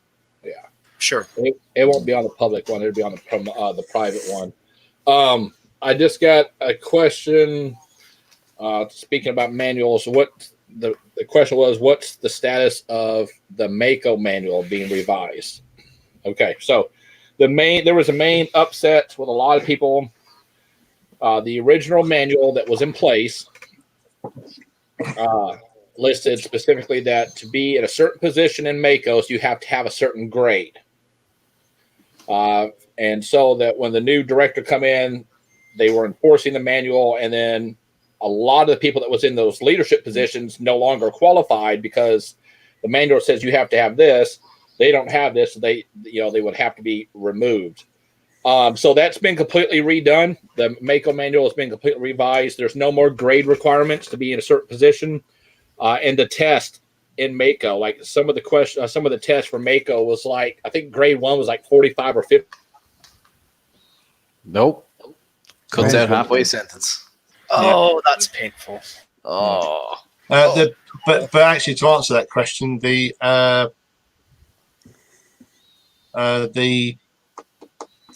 Mako manual was reissued yesterday. Their SOP manual, their uniform manual, and their training manual. Yeah. Okay. So what I was saying was, before I lose my shit again, there's no more grade requirement in the Mako's manual. So you can be a grade 1 and be in the leadership position. That's been removed. A lot of people were complaining about, a few of the RCs too, was saying that the test to be certain grades in Mako was horrible. Like grade 1 was like 40 or 50 questions just to be a grade 1. All the grades now are a maximum of 10. So there's no more 50 questions here on this 50 things on the first test, 80 questions on this grade, 90 questions, and it keeps going up. So it's now a maximum of 10 all the way across the board. But all the manuals are getting updated. So it's just... Yeah, I was just saying that apart from their awards manual, the others were all released yesterday. Yes. Yeah. So it's all done. They're all up to date. Thank you, Chris. Medical are doing the same. They're reviewing and updating manuals there as well, with Mark's leading got different groups, different teams looking at different bits of that. So it's all getting done. Also, an announcement from the member services side of it for you guys that know. Member services is no longer under the vice commander of Starfleet. When I took office, I wanted that moved directly under the commander of Starfleet because I wanted to keep an eye on it to make sure that we wasn't letting members fall between the cracks or forgetting people. And over the last several administrations, people would be like, well, I paid, I ain't got nothing. And, I did this, not this. And now Brand Stimson is the director of member services, and he's got a great team. I stay on top of that. Our orientation officer is the SEAL, the USS Cuchulainn, Alan O'Shea, and he sends out the emails for your database, your SBC, all that information you get. He is now up to current as of beginning of May. So he is good to go. So every email that he has sent out, he has caught back up. Yeah. Oh, I just got a message from Alec Peters. Hang on one second.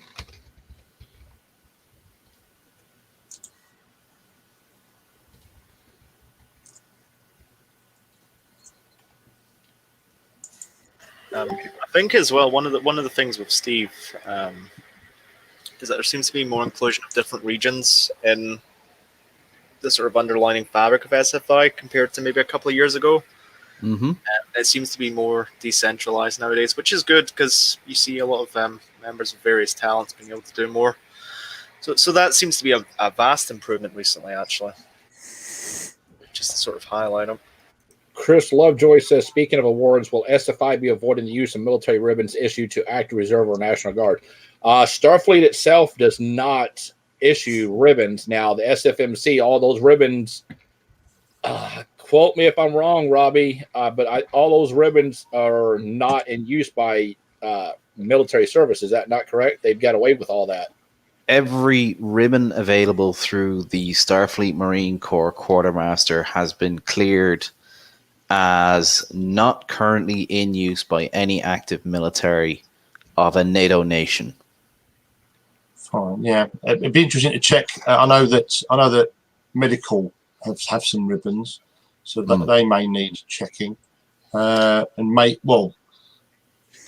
was Special Ops did have some, but Mako awards are being revised, so there's a good opportunity to make sure none of those are used. To answer your question, Steve, some of the awards that we use do come from the same suppliers that supply the SFMC, or the USMC and the ROTC programs in the US, but they are not currently in active issue. And SFMC Command does keep quite a close eye on whether or not they do change their custom as well, as Ray points out. So they're not currently in use, just that we have the same supplier that also supplies. Chris, I'm sorry, Robbie. Chris, if you can get me exactly which ones they are and send them to me, I'll have the compliance department get with them, and they will validate if they are actively used, then they will be removed immediately. Yeah. I'm doing some work for medical. I'm acting chief of ops for medical, and the awards come under mine. So I'd love to know. It's a job I'm going through, but if I can save some time by knowing that there's a ribbon that needs changing, then that's fine. We'll get that changed. Now would be the perfect time to do it. Yeah, exactly. Yeah. Let me see here. See if I can give you. Where's it at here? Come on now.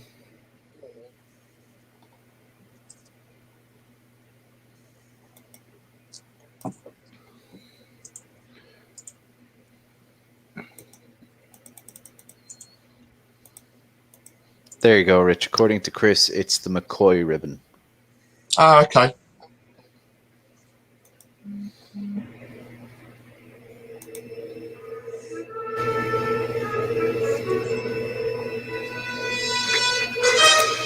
Steve, don't get us copy struck. Oh, sorry, you can't be listening to that. Yeah. It's the announcement for the non-existent Section 31 I'm deleting.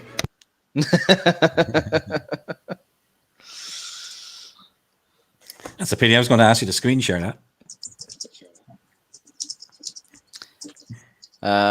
Yeah, Jerry is still the SFMC medical director. I think, Shane, we're more the Starfleet Medical Services Awards are being revised, as well as the Mako Awards. So that's I think what the concern is. Richard is currently working as acting chief of operations for Starfleet Medical, not Starfleet Marine Corps Medical, and he's working on that award side of things. Yeah, I know he has a habit of trying to get us banned off Facebook and YouTube and everywhere else.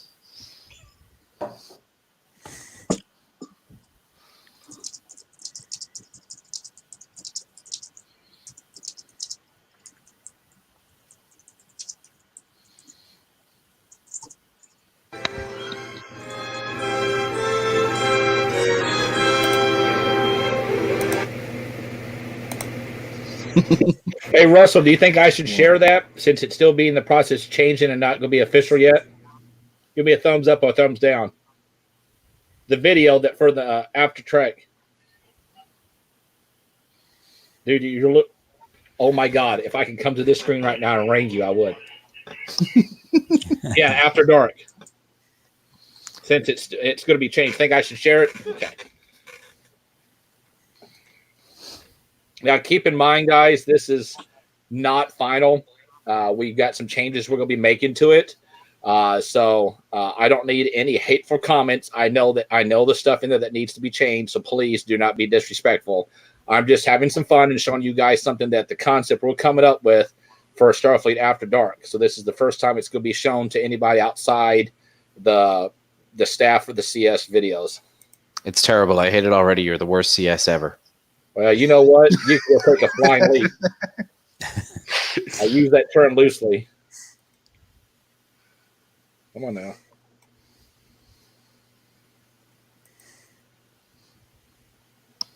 Maybe. No, it's not going to play.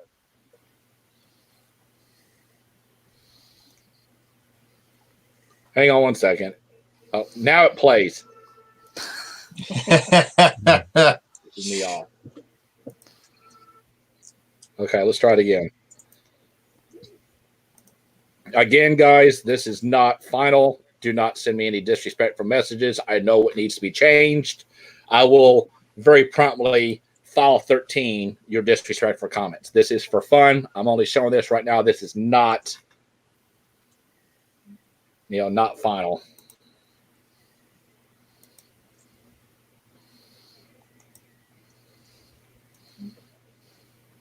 Oh my God, dude! It's doing it again. Steve, I think doesn't want to share, does it? Yeah. You're just gonna have to upload it to your YouTube channel. CBS blocked it. Oh, see, my computer is being extremely stupid today. I'm going to have a stroke with it in just a second.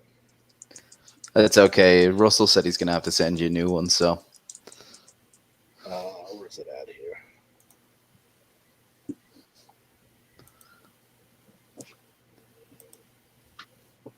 All right, so if I don't actually superimpose the screen, it works. I hate technology. It's probably something to do with Facebook Live not wanting you to share copyrighted material or something. Whoop.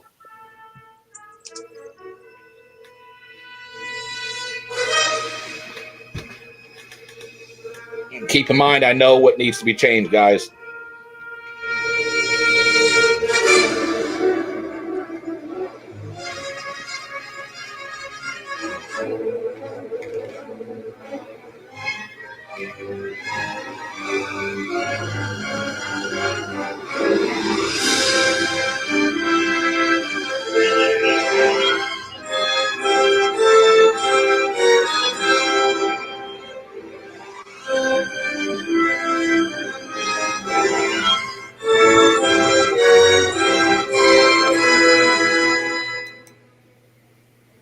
That is cool. That looks really good. It's thankful for a crew on the Cucullin. Morgan. Is that Morgan's handiwork? That's Morgan's handiwork. Fair play to you again, Morgan. Yeah, that's Morgan's handiwork. Salute. So, and I'm trying to get it downloaded, but my computer's being extremely stupid and will not download it to my desktop. So I don't know what's going on. Looks great though. That's a great intro. So, like I said, guys, it's not final, but we're working on it. I need to send you a new PC. Russell, man, if you got a new one you want to send me, by all means. This thing is on its literally last leg. The hard drive went out the other day. Got a new hard drive. Now something else is going out. Once it goes out, I'll be doing the CS streams from my phone. I'm just saying. There will be nothing. Chris has pointed out that you misspelled Grand Admiral Lovejoy. Grand Admiral Lovejoy. Whatever. I'm glad to see if I has a comical sense of humor on Sunday. Let's see. Buy this man a keg, Steven. Yeah, I know. He's going to help with different stuff too. He's making one for the AMAs. So there'll be a specific video I'll play for before the AMA. We're also working on an end of the credits video too. We're working on different stuff. We're trying to make it a little more fun, a little more flashy. Like right now, this is literally the first time we've had over 40 people. 44 right now. So he's done amazing stuff. Amazing stuff. He did the Cucullin L cars. You can see behind me there. Yeah. Great guy. CS hugely talented. Seriously, I get shit from everybody in Region 1. I can't stand it. Come to Region 20. Russell went offline. What? It's Sunday? Well, it's Sunday for me, and it might be Monday for you. No, I think she's more commenting on the fact that, what day of the week is it kind of set in over here for most of us. So the international AMAs for you guys will be on Sunday. No, I just mean that we can't tell the difference between days. Oh, yeah, no, I can't tell the day. Yeah. Dude, They're all blending together. I work for FedEx 6 days a week, 13-hour shifts. I don't even know what day of the week it is. So that's part of Morgan's handiwork. That's his original handiwork with the Cucullin L cars. Fantastic. That's brilliant. Really good. He didn't put any jokes in it though, like they did with the originals. Okay, so you all see this comment, right? It's one of the few times I can talk shit to you because I'm your DOIC. Does he forget who he essentially works for? Maybe those people up there were on the Gorka. Maybe they just don't understand the concept of chain of command. Like, yeah, he reports to his brigadier IC. Brigadier IC reports to ForceCom. ForceCom reports to the DONT. DONT reports to VCS. And who's the VCS report to? Oh, you're still not my boss. Nice try. It's still our job to talk shit. Hello to Jeffrey Higdon, Chief of Communications. Hey, Jeffrey. Hey, Jeff. Hey, Jeffrey. I can speak as a current DOIC. It still is our prime job is to talk shit to our superiors, regardless of how superior they are. I hope he comes down for IC 2021. I've got a big surprise for him. Size 10. No, size 14 triple E. Oh. Yeah, Elizabeth, it does kind of feel like late March, all right, doesn't it? What are you trying to share, Russell?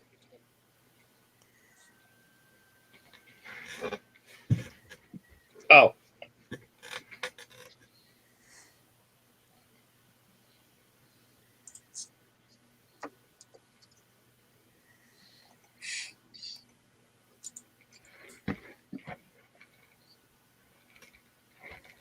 We need to put that online.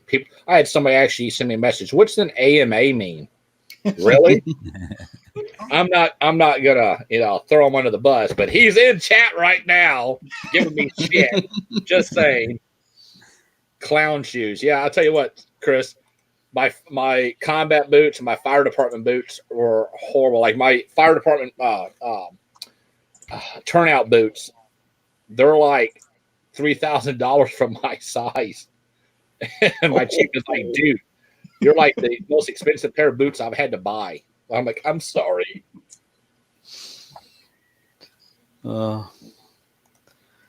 That's me, yeah. Hey, yeah, that's true, because Jeff Higdon is a size 15. Eesh. It's okay. Sharon's a size 3. It's still quite painful. I speak from experience. Hey, you know what? You know what's sad, though? My 9-year-old wears a shoe bigger than hers. Yeah, but I can guarantee your 9-year-old doesn't wield it near as scarily as she does. Want to bet? Bet. Hey, I'll tell you what. I'll ship her over to y'all, to the Cucullin, all hyped up on Mount Deuce. When you uncrate her, she's coming out all wild. You ever see that movie, Ricky Talladega Nights with Ricky Bobby? It's all hyped up on Mountain Dew. Yeah. Yeah. Oh, yeah. Anne's got a great question, considering it is an AMA. Do penguins have knees? I don't know. I got knees, but my knees might come to the top of Sharon's head. It's kind of short. Oh. Yes, they do. Right up under the chin. Four chills. And Sharon can still chew up at airsoft field. She'll do it well. So, Robbie, how tall is Sharon? Officially or with the heels? Officially, without heels. I want to say 5'3". So even with 4-inch heels, she's still 5'8" ish. And I'm still going to tower down looking at her like, go to your room. You're grounded. Get out. Go bye. I'll still do it. If I ever meet her, if I come over, that first thing I'm going to do. Before I introduce myself, I'm going to be like, you are grounded. Go to your room. Get gone. Kneecapping Sharon. Send her over. We'll look after her. Yeah. Yeah, bet you could have her. There you go. Patrick knows what he's talking about. Sorry, my money's on Sharon. She fights dirty. Yeah, but I'm a redneck American, man. We fight even dirtier over here. Be amazed what I'll do for a Mountain Dew and a dang thing's a cheese puff. Somebody take the last one. Oh, she's 4'9". Sorry, I never see her without the heels. So, that's probably where I was getting. That's hilarious. Like, oh my God, I'm bringing my daughter with me when I come to Ireland. It's happening. I'd be like, Fiona, this is Daddy's friend. She's the People McNugget, just like you, and you're taller than her. And she'll tear into you. I'll have to wait. She'll be here next weekend. So I'll have to tell her that there's actually people shorter than her in Star Trek. She asked me the other day, she's like, Dad, am I the shortest person in Starfleet? Like, nope, not no more. I'll find her. She's going to kill you, Robbie O'Brien. Oh, I know, Al. I've been writing my death warrant for the last 2 years. It's more just a case of making sure how many charges are on it before the execution order comes through at this stage. Shay has to throw in that 1/2 inch. That's how my daughter is. She has a lower center of gravity already wins. I'm 4'11". Helen, you're 4'11" too? Do you guys not grow no more height over there? My Lord. Yeah. Carol Thompson apparently is 4'11" as well. Well, she's in Alaska, okay? That's not down here in Kentucky. Like normal, like my mother, I kid you not, my mother is 6 foot. She is a tall Orange County Amazonia looking woman. My dad is 6'1". I'm 6'5". My brother is 6'4", and my youngest baby brother, who we used to beat religiously on a daily basis, is now like 6'6". I look up to him. He's like, "What are you gonna do, boy?" I'm like, "Hey, how's the weather up there?" Haha. So yeah, I'm the proper size. Oh, Shay. Do you know we descended from the leprechauns? I hear that. I really do. That explains why Robbie has no hair. Hi. Come here and I'll show you me pot of gold. Oh. 5'9". Jason Tierney, Chief Operations Officer on the USS Commonwealth. He is 5'7". And Steve, as Steve likes to say, my onions. Yeah, he's on the USS Onion. Yeah. He's the CEO of the USS Onion. Orion, but we nicknamed him the Onion Ship. Sounds fair. Some girls back up from my chapter. Yeah, I will send you some girls for backup from my chapter, dude. All I need to do is just give my 9-year-old Mountain Dew and give the 60-year-old a Frappuccino. I'll sit back and watch because it's going down, dude. That should be fun. We'll get them out onto an airsoft field, Robbie, and see how they crack on together. We have airsoft fields here, and me and my girls, we go out and play. Keep in mind, my 16-year-old can field strip my AR-15, and I've taught my 9-year-old to field strip my Glock. So they're pretty dangerous when we go out. My Natalie, the 60-year-old, always seems to have a problem with like headshotting people. She don't shoot them anywhere else but the head. And people will not play. If she comes walking out of the field, I've seen people walk off the field. Well, so we more have a problem that if you're on the same team as our Banshees, it's not so much the enemy team you have to worry about as who's shooting behind you. You really want to get down. Robbie, we just need to make sure she's on the same team as Anne Grace. Yeah. Yeah, there's such a thing as suppressing fire, but it's usually suppressing our own team. Yeah.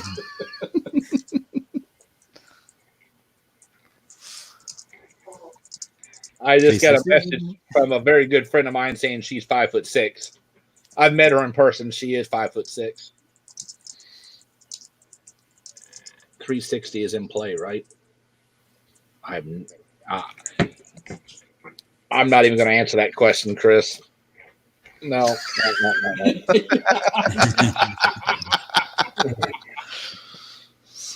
No, I'm not going to. No, Anne, Banshee girl, keep it civil. See, this is our version of After Dark, Steve. So it's officially gone past 10 p.m. So we're allowed to get to the After Dark stuff. Well, not here. Not till it hits 9 p.m. my time is when it can go raunchy. Keep in mind, I don't have Hooper on right now, so if Hooper was on, it would be really interesting. True. Yeah, like Russell said, I do have an AB member online, so we have to behave ourselves. Why? We don't behave ourselves on our own streams. The first stream I did. They don't give a shit about me normally, so why should you worry? We did a test run, and it was 3 hours and 32 minutes. I had the R2 RC on there drinking, had the R3 RC on there drinking. I had Russell on there drinking. I was drinking, and Hooper was on. Was that the one you dragged me onto? It was Ryan Case just went, "Oh look, Sam's is watching. Get him on." And I was just about to go to bed. It was like 10:30. Oh yeah. Then an hour and a half later, I ran away. Oh, excuse me. Russell was not on the first one, but that was a long one, and I never want to do another long one like that again. That was horrible. Well, speaking of long ones, I am going to duck out because it is 10 o'clock, and I do have to go to work. We are actually going to go ahead and end it. So, everybody, we are joined tonight by Rear Admiral, Vice Admiral Richard Sams, Captain Robert Bing, USS Alba, Lieutenant Commander Andy Dock, acting ASG for Region 20, XO, the Cucullin, Frank Kierman, Major Robbie O'Brien, 20th Brigade IC. As always, gentlemen, thank you all for coming on. And thank you, Steve. Great night. Live long and prosper.